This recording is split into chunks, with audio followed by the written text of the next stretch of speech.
சட்டமன்ற பேரவையின் உறுப்பினராக தேர்ந்தெடுக்கப்பட்ட சி. ஜோசப் விஜய் எனும் நான் சட்ட முறைப்படி நிறுவப்பெற்றுள்ள இந்திய அரசமைப்பு சட்டத்தில் உண்மையான நம்பிக்கையும் பற்றுறுதியும் கொண்டிருப்பேன் என்றும் இந்திய நாட்டின் இறையாண்மையையும் ஒருமைப்பாட்டையும் நிலைநிறுத்துவேன் என்றும் நான் மேற்கொள்ள இருக்கும் கடமையை நேர்மையுடன் நிறைவேற்றுவேன் என்றும் உளமாற உறுதி கூறுகிறேன்.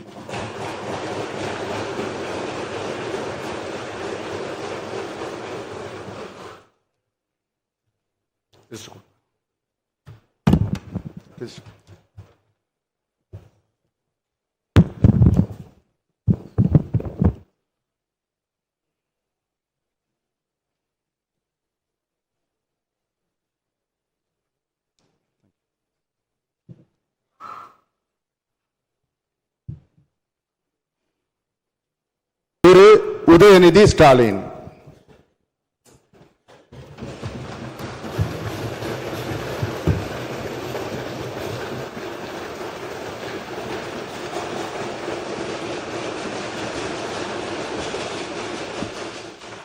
சட்டமன்ற பேரவையின் உறுப்பினராக தேர்ந்தெடுக்கப்பெற்ற உதயநிதி ஸ்டாலின் எனும் நான் சட்ட முறைப்படி நிறுவப்பெற்றுள்ள இந்திய அரசமைப்பு சட்டத்தில் உண்மையான நம்பிக்கையும் பற்றுறுதியும் கொண்டிருப்பேன் என்றும் இந்திய நாட்டின் இறையாண்மையையும் ஒருமைப்பாட்டையும் நிலைநிறுத்துவேன் என்றும் நான் மேற்கொள்ள இருக்கும் கடமையை நேர்மையுடன் நிறைவேற்றுவேன் என்றும் உளமாற உறுதி கூறுகிறேன்.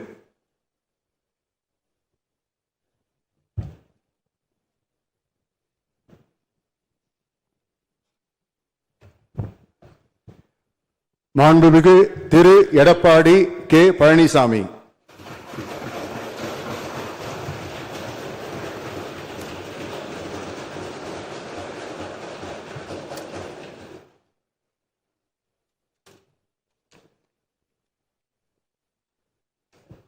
சட்டமன்ற பேரவையின் உறுப்பினராக தேர்ந்தெடுக்கப்பட்ட எடப்பாடி கே. பழனிசாமி என்னும் நான் சட்ட முறைப்படி நிறுவப்பெற்றுள்ள இந்திய அரசமைப்பு சட்டத்தில் உண்மையான நம்பிக்கையும் பற்றுறுதியும் கொண்டிருப்பேன் என்றும் இந்திய நாட்டின் இறையாண்மையும் ஒருமைப்பாட்டையும் நிலைநிறுத்துவேன் என்றும் நான் மேற்கொள்ள இருக்கும் கடமையை நேர்மையுடன் நிறைவேற்றுவேன் என்றும் கடவுளிய உறுதி கூறுகின்றேன்.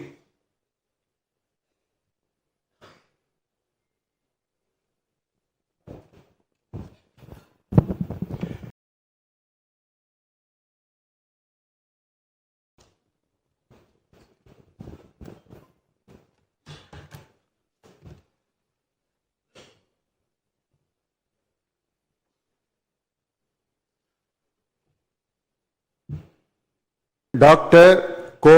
க. அருண்ராஜ். சட்டமன்ற பேரவையின் உறுப்பினராக தேர்ந்தெடுக்கப்பெற்ற கோ. க. அருண்ராஜ் எனும் நான் சட்ட முறைப்படி நிறுவப்பெற்றுள்ள இந்திய அரசமைப்பு சட்டத்தில் உண்மையான நம்பிக்கையும் பற்றுறுதியும் கொண்டிருப்பேன் என்றும் இந்திய நாட்டின் இறையாண்மையையும் ஒருமைப்பாட்டையும் நிலைநிறுத்துவேன் என்றும் நான் மேற்கொள்ள இருக்கும் கடமையை நேர்மையுடன் நிறைவேற்றுவேன் என்றும் கடவுள் அறிய உறுதி கூறுகிறேன்.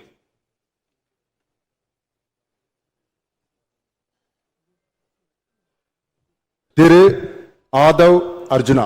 சட்டமன்ற பேரவையின் உறுப்பினராக தேர்ந்தெடுக்கப்பட்ட ஆதவ் அர்ஜுனா என்னும் நான் சட்ட முறைப்படி நிறுவப்பெற்றுள்ள இந்திய அரசமைப்பு சட்டத்தின் உண்மையான நம்பிக்கையும் பற்றுறுதியும் கொண்டிருப்பேன் என்றும் இந்திய நாட்டின் இறையாண்மையும் ஒருமைப்பாட்டையும் நிலைநிறுத்துவேன் என்றும் நான் மேற்கொள்ள இருக்கும் கடமையை நேர்மையுடன் நிறைவேற்றுவேன் என்றும் உளமாற உறுதி கூறுகிறேன்.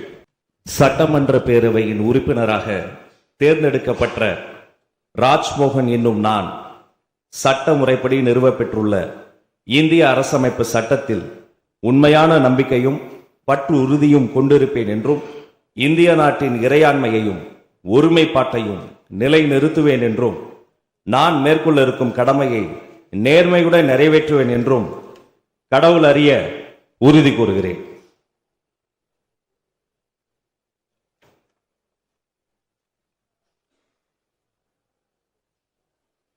மாண்புமிகு டாக்டர் டி. கே. பிரபு.